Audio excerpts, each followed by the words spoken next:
Hey, Jonathan Peters here, and welcome to Big Heads, Big Ideas. Now, let me give you a quick overview of why this series is called this. Is first of all because of my role at Sententia. So when you join Sententia, you get to choose your email address. So, for instance, a lot of people might do it for their job title. So, for instance, our intern is intern at. Our founder is Guru at because she's one of the first female voices in the field of gamification.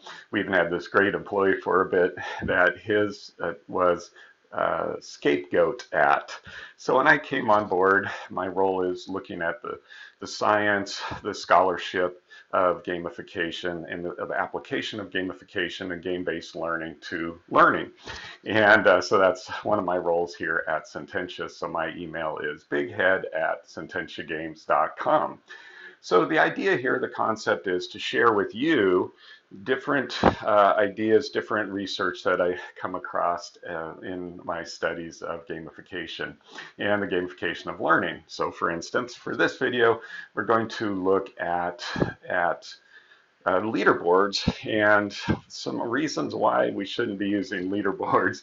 So in the comments below, I've shared an article that of mine, a blog post that goes in much more in depth about why I don't like leaderboards, why I think they're ineffective when it comes to learning, and may actually be pushing people away from a learning environment. But this last week, I read this research article that also supports my findings. So specifically what they were looking at in this article and in the research topic was how the brain shuts down during the fear states when we're in a state of fear. So the front part of our brains, the frontal lobes, shut down when we're afraid. So our reasoning, our thought process, our language skills go out the window, and the back part of our brain takes charge, specifically the amygdala releases all the stress hormones, so cortisol, adrenaline, and so on. So as you can imagine, researchers don't have a lot of ethical ways of putting people in a fear state. So here's what they did. They took at the California Institute of Technology, they invited students, groups of students, to come to the lab to take an IQ test while their brains are being scanned. Now that wasn't the stress part. That was just getting a baseline. Caltech students are some of the most intelligent people in the world, and they're good at taking tests. All right, so the researchers set up a baseline. Then what they did is they invited the students to come back several weeks later to take the test again. Now the problem is their stress levels have gone down. They're familiar with the lab. They've been there before. They've already taken this test before, and they're familiar with what it's like to take a test while your brain's getting scanned. So they needed to come up with a fear state, some way of scaring the students.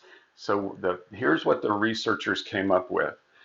They showed them a leaderboard that compared them to their peers in the previous test, and then let them know that they would be compared a similar leaderboard would be produced for the upcoming test.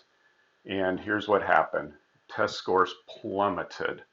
Now the research article, what they were looking at is two students who were able to overcome the fear state.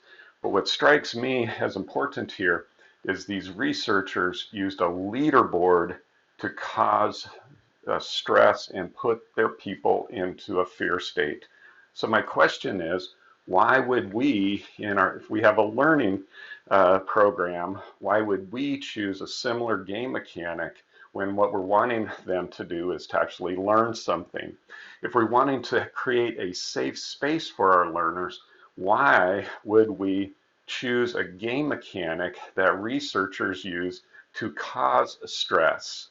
And why, if we want our learners to be creative, to process the information, to take this information and apply it to their professional lives, why would we choose a game mechanic that has been scientifically shown to shut down the frontal lobes and to release cortisol and adrenaline and all sorts of other stress responses? My theory is that we do it because it's easy. We have the data is sitting right there on our LMS, and so we can easily create a leaderboard. We do this not because it's good for our learners, not because it's effective, not because it's fun, but because it's easy. So I invite you to join me in my campaign to get rid of leaderboards and learning programs. And I'd love to see your comments down below. What are your thoughts about leaderboards? And if you want to be a part of this ongoing conversation, please hit the subscribe button. Thanks for watching.